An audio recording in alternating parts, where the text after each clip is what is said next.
अस्सलाम वालेकुम स्टूडेंट्स। आज हमारा टॉपिक सब्लिमेशन है। सब्सटेंसेस हमारे इर्द गिर्द यूजुअली 3 स्टेट्स में एग्जिस्ट करती हैं। पहली स्टेट है सॉलिड, जिसके अंदर पार्टिकल्स बहुत स्ट्रांगली एक दूसरे के साथ हेल्ड होते हैं।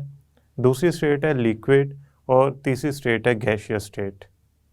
हम हीट अप्लाई करके एनर्जी दे के सॉलिड स्टेट को लिक्विड और लिक्विड स्टेट को गैसियस स्टेट में कन्वर्ट कर सकते हैं।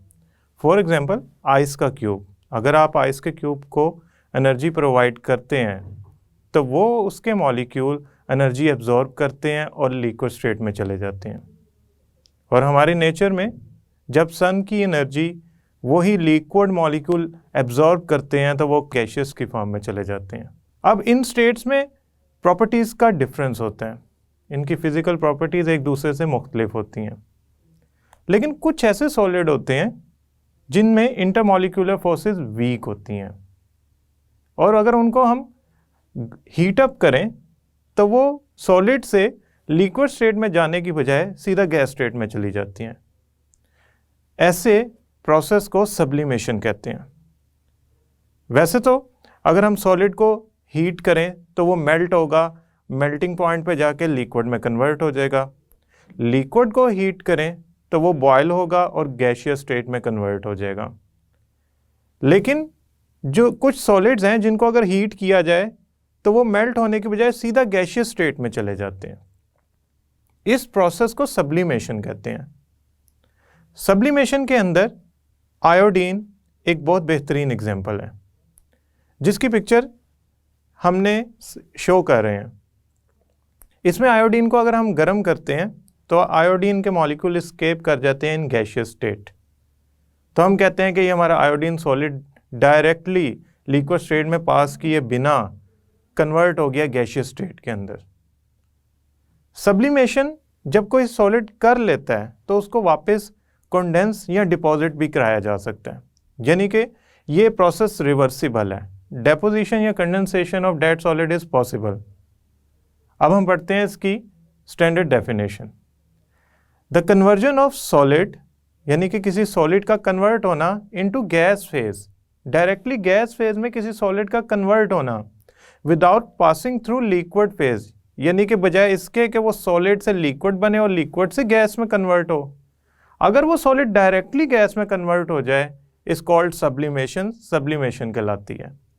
और इसका ऑपोजिट डिपोजिशन या कंडेंसेशन कहलाता है। जो सॉलिड सब्लिमेशन करते हैं उनको सब्लिमेंट कहते हैं। For example iodine, naphthalene, benzoic acid और अमोनियम क्लोराइड। अगर आप इनमें से किसी भी सॉलिड को हीट करेंगे तो आप उनसे ये उम्मीद ना लगाएं कि वो लिक्विड स्टेट में कन्वर्ट होंगे। आयोडीन एक नॉन पोलर सब्सटेंस है। नॉन पोलर सब्सटेंस जो होती है उनके जो मॉलिक्यूल्स होते हैं उसमें फोर्सेस ऑफ अट्रैक्शन वीक होती हैं, लिहाजा वो उतनी हीट को बर्दाश्त नहीं कर पाती और थोड़ी सी हीट ही मिलने पे अपने उस हीट को यूज़ करके फोर्सेस ऑफ अट्रैक्शन तोड़ लेते हैं और सॉलिड से डायरेक्ट गैसियस स्टेट में कन्वर्ट हो जाते हैं। अगर कोई सॉलिड गैसियस स्टेट में कन्वर्ट हुआ और डिपॉजिट हो गया तो वो कहलाएगा सब्लिमेट। सब्लिमेट की डेफिनेशन क्या हुई कि जब कोई सब्सटेंस सब्लिमेशन करके डिपॉजिट हो जाती है उसे हम कहते हैं सब्लिमेट। एक मोल सॉलिड सब्सटेंस को एनर्जी रिक्वायर्ड होती है, हीट रिक्वायर्ड होती है, जिसे वो एब्जॉर्ब करता है खुद को सॉलिड से गैसियस स्टेट में कन्वर्ट करने के लिए, वो एंथैल्पी ऑफ सब्लिमेशन कहलाती है। एक ख़ास टेम्परेचर और प्रेशर पे, ये स्टैंडर्ड टेम्परेचर प्रेशर पे भी मेजर की जाती है। याद रखिएगा सब्लिमेशन का प्रोसेस एंडोथर्मिक होता है, यानी कि उसमें हीट एब्जॉर्ब होती है। जब कोई सॉलिड सब्लिमेशन करता है तो वो केमिकली चेंज नहीं होता, उसकी कंपोजिशन चेंज नहीं होती। ऐसा नहीं है कि मैं अगर फॉर एग्जांपल बेंजोइक एसिड को गर्म कर रहा हूँ तो वो किसी और कंपाउंड में चेंज हो गया। उसकी केमिकल कंपोजिशन मेंटेन रहती है, वो केमिकली जिस किस्म की भी स्पीशीज़ है वो ही रहेगी, सिर्फ स्टेट का फ़र्क आ जाएगा, वो सॉलिड से गैसियस स्टेट में चली जाएगी।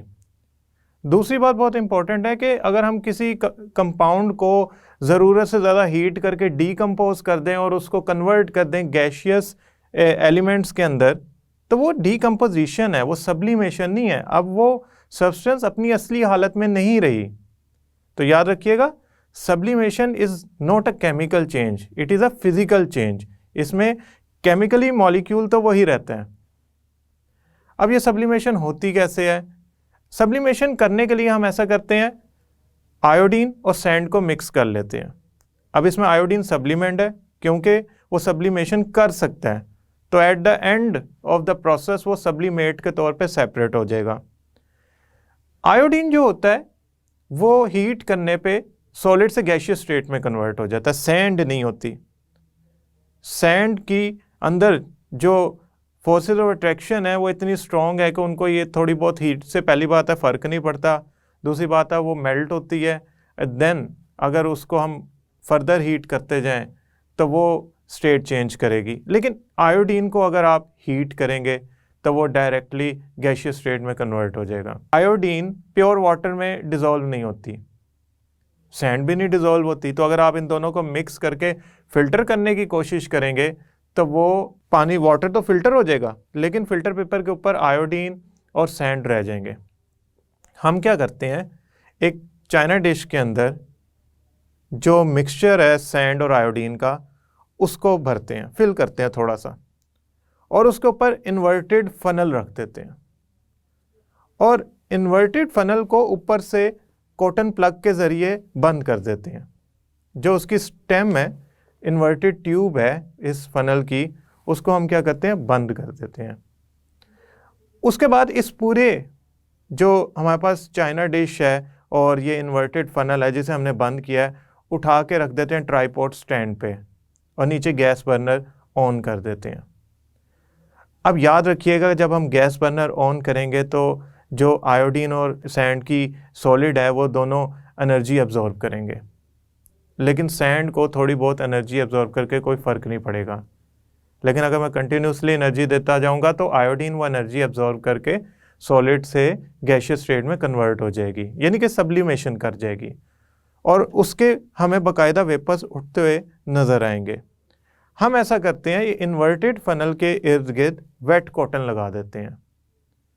ये वेट कॉटन इन्वर्टेड फनल की सरफेस पे जहाँ जहाँ लगी है वह टेम्परेचर कम कर देगी। तो जैसे ही ये वेपर्स आयोडीन के वहाँ पे पहुँचेंगे वो डिपॉजिट हो जाएंगे, टेम्परेचर कम होने से दोबारा सॉलिड स्टेट में कन्वर्ट हो जाएंगे, यानी कि आयोडीन सब्लिमेट बन जाएगा, वहाँ जाके डिपॉजिट हो जाएगा, डेपोजिशन हो जाएगी। अब Aahista Aahista after certain time सारा आयोडीन निकल के वेपर्स में कन्वर्ट होने के बाद जहाँ जहाँ वेट कॉटन या टेम्परेचर कम है फनल में, वहाँ पे जाके चिपक जाएगा। जहाँ जहाँ वेट कॉटन लगाई है बाहर की तरफ, वेट कॉटन हम बाहर की तरफ लगाते हैं जिससे फनल का जो ग्लास है उसका टेम्परेचर कम हो जाता है और आयोडीन के जो वेपर्स है वो अंदर जाके उसके वहाँ पे डिपॉजिट हो जाते हैं। थोड़ी देर के बाद हम बर्नर को स्विच ऑफ करते हैं और कॉनिकल जो हमारे पास फनल है उसको हम उतारते हैं, इन्वर्टेड फनल जो हमने रखी थी। आप देखेंगे जैसा कि पिक्चर में नज़र आ रहा है कि इसके अंदर आयोडीन की डिपोजिशन हुई है। यह आयोडीन की डिपोजिशन शो कर रही है कि आयोडीन डायरेक्टली गैसियस स्टेट में कन्वर्ट हुआ और जाके डिपॉजिट हो गया इन्वर्टेड फनल में उस एरिया पे जहाँ पे हमने वेट कॉटन लगाई थी। तो इस तरीके से सारी आयोडीन हमारे सैंपल में से उड़कर जो हमारी इन्वर्टेड फनल है उसके साथ चिपक गई और पीछे हमारे पास चाइना डिश के अंदर सिर्फ और सिर्फ सैंड रह गई। तो हमने आयोडीन को प्योरीफाई कर लिया, सेपरेट कर लिया from sand using the process of sublimation. अब स्टूडेंट्स, जो सब्लिमेशन का प्रोसेस है इसमें ज़्यादातर एक शॉर्ट क्वेश्चन आता है कि आप सब्लिमेशन को डिफ़ाइन करें और उसकी 3 एग्जाम्पल दें। बुक में जो एग्जाम्पल लिखी हुई है बेहतरीन, आयोडीन, बेंजोइक एसिड, नेफ्थलीन और हमारे पास अमोनियम क्लोराइड। आप इसमें से कोई सी 3 एग्जाम्पल ज़रूर याद रखिएगा और इसकी डेफिनेशन को भी जो हमारी बुक में स्टैंडर्ड गिवन है एज सच लिख के आइएगा। नेक्स्ट लेक्चर तक के लिए अल्लाह हाफिज़।